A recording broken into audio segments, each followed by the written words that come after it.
está con nosotros desde la capital de la República el doctor Roger Celi. Él es coordinador del Observatorio Legislativo de la Fundación Ciudadanía y Desarrollo. Un observatorio que ha venido permanentemente monitoreando, evaluando la gestión de la Asamblea Nacional y particularmente de todos y cada uno de los asambleístas. El día de ayer fue su última sesión del Pleno. Hoy 14 se estructura ya, se instala la nueva Asamblea Nacional, pero para eso es importante hacer una evaluación del trabajo que viene desarrollando el Observatorio Legislativo. Roger, gracias por acompañarnos. Loja, el Ecuador y el mundo le escucha a través de Antena 7, radio y televisión, y también de los medios digitales, Primer Reporte, Estación 4, de todo un poco en Loja, Lo del Momento Loja, y también nos escuchan en Radio Pública Tepuyes, en la hermana provincia de Zamora Chinchipe, Radio Pública Ciudad en Cuenca y Antena TV 24 en Catamayo.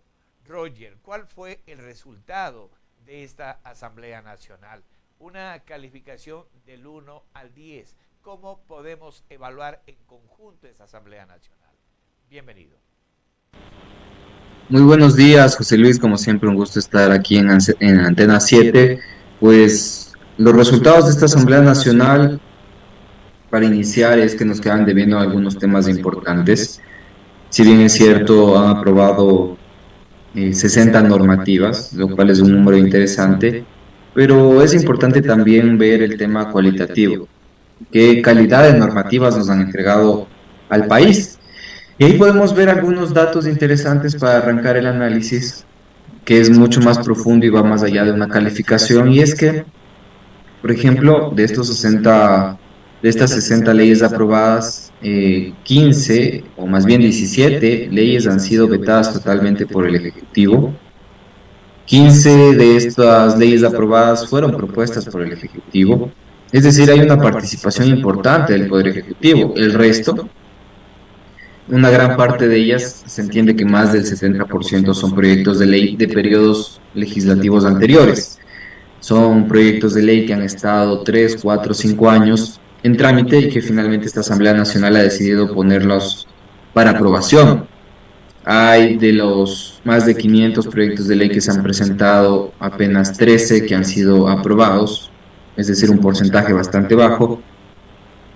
Y con estos datos, la gran pregunta que nos hacemos, que debemos hacernos como ecuatorianos, es al respecto de si es que finalmente estas leyes son oportunas para el país, si han pasado tanto tiempo, si es que las leyes pues, que se han aprobado desde la Asamblea Nacional corresponden a periodos legislativos pasados. Posiblemente ya esas condiciones sociales, políticas, económicas que se analizaron en su momento y que derivaron para presentar un proyecto de ley de este tipo, pues finalmente ya no son pertinentes. Y de ahí, si comenzamos a abordar con mayor profundidad la calidad de proyectos de ley, vemos, por ejemplo, que hay el 70% de proyectos de ley que tienen que ver con aspectos reformatorios.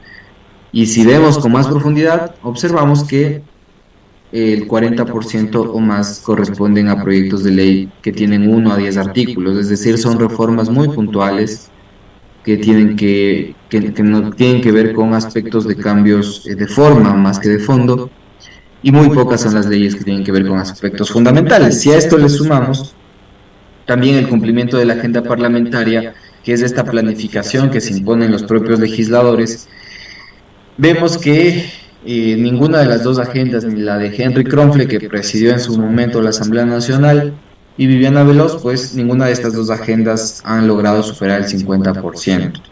Entonces, como tú puedes ver, la nota se la pone la propia Asamblea Nacional, es una nota baja, y sobre todo por los temas controversiales que nos quedan debiendo para el debate, temas que si no se debaten en un parlamento, yo no sé en dónde más se pueden debatir, temas como una reforma a la justicia, una reforma al tema impositivo en el país, una reforma laboral, el propio Código de la Niñez que no logró el apoyo para ser aprobado, reformas en materia anticorrupción en la administración pública y otras normativas importantes. Si es que esto no se debate en el Parlamento, insisto, y con esto concluyo, yo no sé dónde se puede debatir.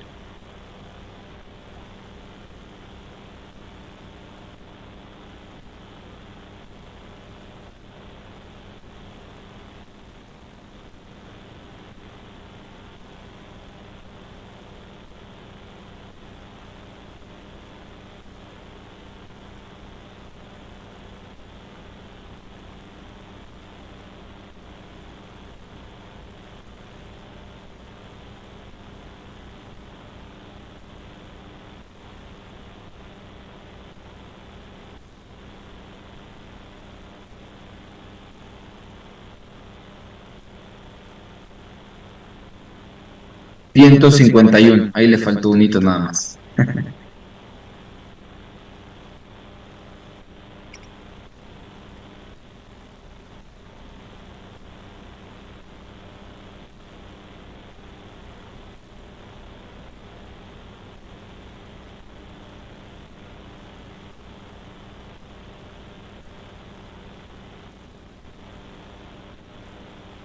Bueno,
es parte del discurso que tienen los legisladores, no un discurso que tiene que ver netamente con lo cuantitativo, es decir, qué tan bueno soy en función de cuánto presento, cuánto propongo.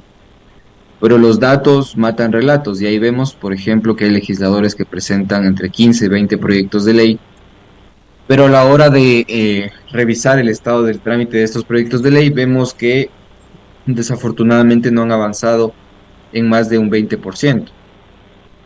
Es más o menos cuando se hace un proyecto en determinada organización y este no cumple con sus indicadores, pues es básicamente una lógica similar. El avance del trámite evidentemente corresponde a una lógica política, porque el debate en el Parlamento es eminentemente político, pero desafortunadamente no sirve de mucho o sirve muy poco el que se presenten iniciativas que nunca van a ser tramitadas, debatidas o tomadas con seriedad, porque los proyectos de ley suelen nacer con poco respaldo político y suelen nacer para aumentar la cifra de gestión de un legislador. Pero no estamos viendo una lógica que podría ser más interesante, estimado José Luis, y es la lógica de la inteligencia colectiva. ¿Qué es esto de la lógica de la inteligencia colectiva? Que cada bancada, que suele tener entre 30 y 40 miembros, no presente un proyecto de ley por cada uno de los miembros, sino que se agrupen, genere un proyecto de ley integral de determinado tema importante y relevante para el país, y finalmente sea este proyecto de ley el que se presente y se tramite. Eso no ocurre. Incluso hay proyectos de ley de la misma bancada, de legisladores de la propia bancada, que son similares y llegan a contraponerse en algún momento para ver cuál va primero en las determinadas comisiones. Entonces, incluso en las bancadas, insisto, en este periodo legislativo saliente, no sabemos cómo va a funcionar el futuro periodo legislativo, vemos a bancadas poco organizativas, poco organizadas, poco orgánicas, a bancadas que no logran ponerse de acuerdo para impulsar sus propios procesos. E incluso no vemos que hay un apoyo suficiente para impulsar los procesos de sus compañeros. Entonces, si es que tenemos una lógica de este tipo, yo creo que va a servir de poco que se sigan presentando proyectos de ley, porque José Luis, son más de 500 proyectos de ley en el último periodo. Si vemos los proyectos de ley anteriores, son miles de proyectos de ley que están ahí represados. Y la Asamblea nos dice, sí, ya hemos despachado casi todos, son 60 leyes aprobadas, pero insisto, el dato es clarísimo. De los 550 proyectos de ley aproximadamente que se presentaron, apenas 3 han sido aprobados. Y yo pregunto realmente, ¿qué pasa con el resto?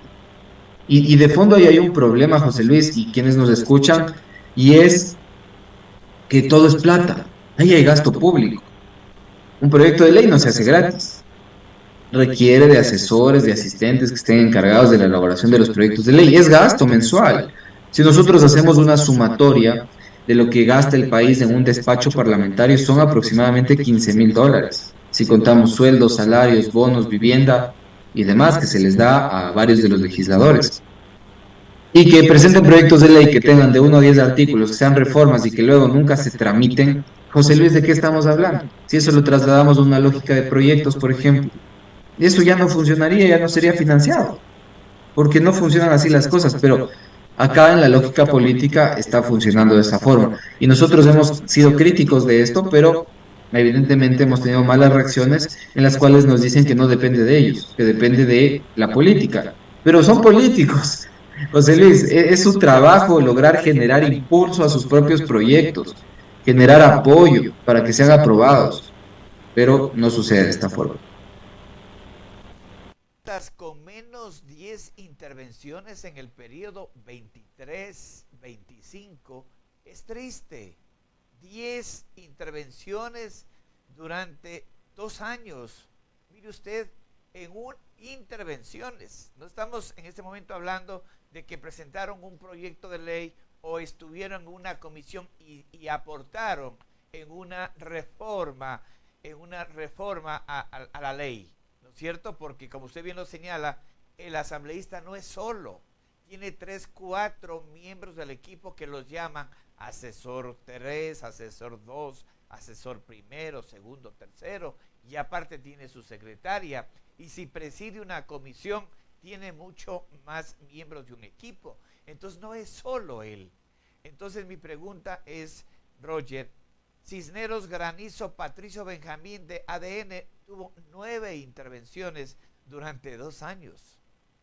Tuala Munza II Eustacio de RC, 9 intervenciones. Pero vamos a pasar a la página 2, no sé si usted las tiene también.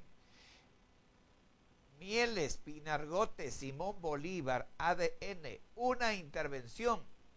Méndez Rojas, Fernanda Mabel, 1 intervención.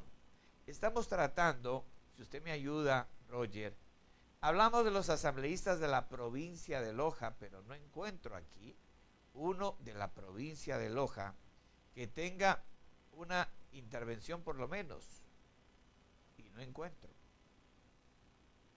En el pleno, por supuesto, porque en las comisiones se puede intervenir y muy bien, ¿no?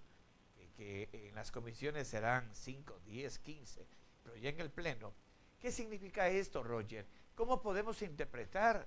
Nos falta preparación, nos falta oratoria, nos falta discurso, línea discursiva, no estamos seguros en la capacidad de hacer esa defensa de los intereses de ese análisis si no tenemos el Telepron, si no tenemos la ayuda a memoria? Usted recuerda esos parlamentos en el tiempo, por ejemplo, de Asad Bucarán, de León Febres Cordero, de Rodrigo Borja, de Raúl Clemente Huerta, donde ese asambleísta, allí era legislador, se lucía porque tenía una pieza de oratoria profunda, con contenido político, social, que conmovía al interés de los ecuatorianos y que era transmitido por Radio Nacional del Ecuador, y uno se quedaba estupefacto, decía, qué forma, qué manera, tan bien preparado el tipo, qué tan profundo hablaba de los problemas del país, qué tan convincente. Pero aquí hoy la asamblea se ha vuelto un circo, donde lanzamos, donde etiquetamos, donde cuestionamos, donde denigramos, donde hacemos alarde del pleno para decir yo intervine, yo hablé, pero no, como dijo usted, no hay resultados, Roger. Interesante lo que tú dices y a eso le sumaría un dato adicional de esta Asamblea Nacional. Nosotros hicimos un ejercicio de fact-checking legislativo de la Asamblea cesada y descubrimos que más del 50% de los discursos de los legisladores, más del 50%, José Luis, están basados en datos falsos, imprecisos o incluso inexistentes. Es decir, cada vez que hablan o nos mienten o dan datos que no existen, inventados, y también preguntamos al respecto de por qué se da esta situación. Nos dicen por el calor del debate en muchas de las ocasiones que sale cualquier cosa. Pero ¿qué refleja esto, José Luis? Que como tú bien dices, no hay una preparación adecuada de los legisladores.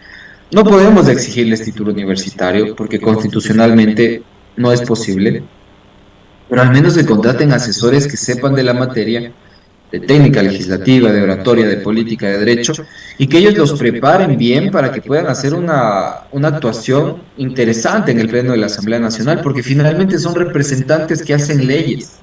Yo no sé si tú notaste en este periodo legislativo que las intervenciones fueron de baja calidad, incluso con, incluso con intervenciones que tuvieron un mal uso del lenguaje. No sé si recordamos, hay algunas famosas frases, incluso de asambleístas de la bancada de ADN. En todo caso, que hayan más legisladores, 151, no es garantía de que va a mejorar la representación en la democracia. Más aún, José Luis, cuando hay datos que nos muestran que hay legisladores que faltan en más de 4 de 10 votaciones, el 40% de su trabajo. Y yo siempre hago la reflexión con la gente, ¿qué pasa si ustedes faltan el 40% de veces a su trabajo? Ya los despiden. Pero a los asambleístas que faltan el 40% de las votaciones no les dicen nada, no pasa nada. Ejemplo de los padres de la patria. No hay un ejemplo adecuado al respecto de cómo ser ciudadano, porque primero los legisladores antes de ser representantes son ciudadanos y transmiten no algo positivo a la ciudadanía a la hora de legislar y fiscalizar. Esperemos que esta Asamblea Nacional cambie, José Luis, que la actitud, la conducta política sea distinta, porque también, y es importante decirlo, una nueva reforma legal, una nueva obligación, una nueva sanción, no va a traer mejores resultados, porque desafortunadamente aquí se elude la ley, no se cumple la ley adecuadamente. Entonces, esto que tiene que ver con un cambio en la cultura política, como ecuatorianos y también con un cambio en la conducta política de los legisladores. Si es que eso no cambia, si eso no genera una variación importante, pues seguiremos viendo actuaciones desafortunadas en el Pleno de la Asamblea Nacional. Y para terminar, es algo rítmico. ¿Dónde y a qué hora sesionará la nueva Asamblea Nacional para elegir a sus autoridades? En la primera sesión de la Asamblea se elegirá a las autoridades del Legislativo y se conformará el Consejo de Administración Legislativa CAL. Las dos acciones requieren de 77 votos, por lo que los diálogos se intensifican. ¿Cómo entiende usted este gran titular que nos trae en diarios nacionales e internacionales dónde y a qué hora sesionará la nueva Asamblea Nacional. Es que no tiene el hemiciclo, no tiene su edificio propio. ¿Qué es lo que está pasando, Roger? Bueno, creo que se puso en entredicho esta primera sesión de la Asamblea Nacional por una supuesta denuncia de un supuesto delito de rebelión, en donde se buscaba que quien preside la Asamblea Nacional pues no lo haga. Quien dirige, perdón, la Asamblea Nacional no lo haga en primer momento, el asambleísta Anabel Asín. Digo presunto porque no se ha comprobado nada de aquello y se puso en entredicho, claro, cómo va a funcionar la primera sesión. En todo caso, yo creo que esa duda está despejada. La Asamblea Nacional sesionará hoy a las 10 de la mañana, 14 de mayo, como manda la ley, para elegir a sus autoridades parlamentarias. ¿Qué hay de fondo ahí? Pues hay dos fuerzas políticas que no logran hacer por sí solas una mayoría y necesitan del apoyo de otros legisladores. En total, 19 legisladores que están por fuera de estas dos mayorías que podrían colaborar, ayudar, apoyar, adherir a una candidatura para un presidente o presidenta de la Asamblea Nacional. De fondo, ¿qué hay, José Luis? Un acuerdo político que debe durar más de una decisión. Debe durar al menos unos 6 meses para que la Asamblea Nacional logre despegar del suelo en el que está ahorita y que no ha logrado levantarse. Esa es parte de la democracia, ¿no? Los bloques, los adobes, ¿no es cierto? Las alianzas, como usted bien señala, pero que estas alianzas, estos bloques que se constituyen, no sean a favor del presidente de la República, que se entienda bien, sino a favor del interés que requiere el país, en este caso, hablar una reforma de seguridad, una reforma en lo que respecta a la parte económica, a la parte política, y si no hay democracia, no hay definitivamente lo que siempre hemos dicho nosotros, ese punto importante de consensos, ¿no es cierto? De llegar a acuerdos sin necesidad de negociar por debajo de la mesa, ¿sí? Roger, usted está en la Asamblea Nacional como observador, está haciendo una muy buena maestría y ya será nuestro invitado para que sea parte de los speakers de la Escuela Nacional de Formación Política. Y también pues usted está preparándose para ser un buen asambleísta, porque aquí usted está aprendiendo de todo, lo bueno, lo malo y lo feo, ¿verdad? Así es, José Luis, así es. Y le agradezco mucho. Nosotros también felicitamos el trabajo de su fundación y cómo logra conectar a los jóvenes con la política. Creo que ese es un reto importantísimo, José Luis. A veces nosotros pensamos que ya las cosas están dadas por hecho, que los jóvenes no les gusta participar, y es al contrario. Y yo lo invito también a seguir esta bandera de lucha de seguir involucrando a la gente en las decisiones públicas. Conversando por lo menos cada 20 días con Roger Celi, quien es nuestro invitado el día de hoy para como coordinador del Observatorio Legislativo. Él tiene el termómetro de lo que pasa, cuáles son los asambleístas que más faltan, que no asisten a las votaciones, aquellos asambleístas que no tienen intervenciones, cuántos proyectos de ley, cuántas reformas han presentado, cuántos juicios políticos han solicitado. Es decir, ellos tienen el termómetro de lo que significa la labor no solo del legislador, sino también de las comisiones y de la asamblea en general. Roger, muchas gracias. Esperamos que usted el día de hoy también va a estar presente en la instalación de la primera sesión inaugural y la conformación del CAL y otras comisiones y de las autoridades de la Asamblea Nacional. Roger, muchas gracias, un abrazo a la distancia. Gracias, un abrazo, José Luis, como siempre un gusto. Roger Celi, desde la capital de la República, coordinador del Observatorio Legislativo.